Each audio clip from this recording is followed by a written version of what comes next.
What if I told you the greatest act of love in history looked like the greatest injustice? An innocent man condemned, a king mocked, a savior crucified, and yet this was not a tragedy, it was a rescue mission. In a quiet place called Gethsemane, under the cover of night, Jesus Christ falls to his knees. The weight he carries is not just fear of pain, but the full weight of sin. Your sin, my sin, the sin of the world. The Bible tells us his sweat became like drops of blood as he prayed, "Father, if you are willing, take this cup from me, yet not my will but yours be done." This is surrender, not forced obedience, but willing submission. Many people want God's blessings, but not God's will. But the real question is not, what do I want from God? It is, am I willing to say, not my will, but yours be done? Then the silence breaks, torches appear, soldiers arrive, and leading them is one of his own, Judas Iscariot. He walks up to Jesus and kisses him. A symbol of love becomes a sign of betrayal. And yet, Jesus responds with calm authority. "Friend, do what you came for." No anger, no resistance, only surrender. Some of the deepest pain in life does not come from enemies, but from people close to us. Yet Jesus shows us that even when betrayed, we can still choose obedience. Jesus is dragged from one trial to another. False witnesses rise, lies are spoken, truth is ignored. He stands before Pontius Pilate, and even the governor says, "I find no fault in him." Yet despite his innocence, he is handed over to be crucified. Why? Because the voice of the crowd was louder than the voice of truth. "Crucify him," they shout, and Pilate gives in. We must understand, truth is not decided by majority. Just because the crowd is loud does not mean it is right. God's truth does not change. Then begins the suffering. Jesus is scourged, whipped until his back is torn open.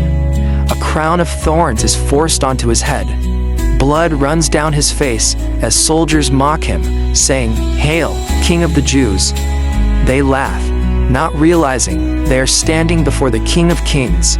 The prophet Isaiah said, "He was pierced for our transgressions, he was crushed for our iniquities, by his wounds we are healed." Every lash was for your healing, every drop of blood was for your forgiveness. This was not meaningless suffering, it was purposeful love. Weak and bleeding, Jesus carries his cross through the streets toward Golgotha. Step by step, he moves forward. Simon of Cyrene is forced to help carry the wood, but only Jesus can carry the sin of the world. They reach the hill. Nails are driven through his hands and his feet. He is lifted up on the cross between two criminals. One mocks him, but the other believes. The thief turns to him and says, "Remember me when you come into your kingdom."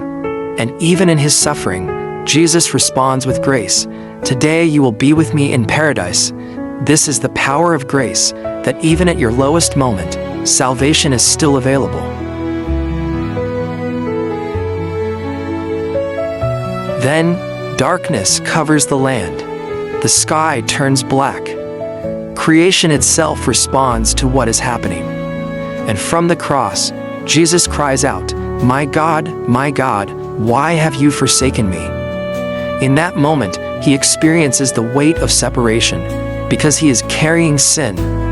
The Bible says God made him who had no sin to be sin for us. And then Jesus declares, "It is finished." Not "I am finished," but "it is finished." The debt is paid, the work is complete, salvation is accomplished. You do not have to earn it. Jesus already paid for it. At that very moment, the veil in the temple is torn from top to bottom.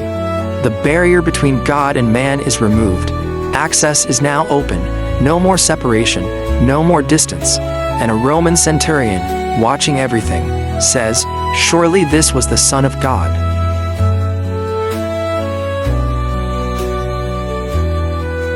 Jesus breathes his last, and his body is taken down and placed in a tomb. A stone is rolled into place. It seems like the end. Hope appears buried. But this is not the end, because God is not finished. The cross was not defeat. It was victory in disguise. And on the third day, the grave could not hold him. Death could not stop him. Jesus is alive. This is not just history, this is your invitation. The cross is not just something to admire, it is something to respond to. So the question is simple: what will you do with Jesus? Will you ignore him, reject him, or follow him? Today, choose to turn to Jesus Christ. Repent, believe, and surrender your life to him. If you have never made that decision, do it today. If you have drifted away, come back today.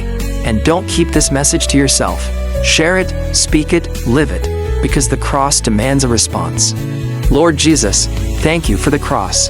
Thank you for your sacrifice. Today we turn from our sin and turn to you. Be our Savior, be our Lord. We choose to follow you. In Jesus' name, amen.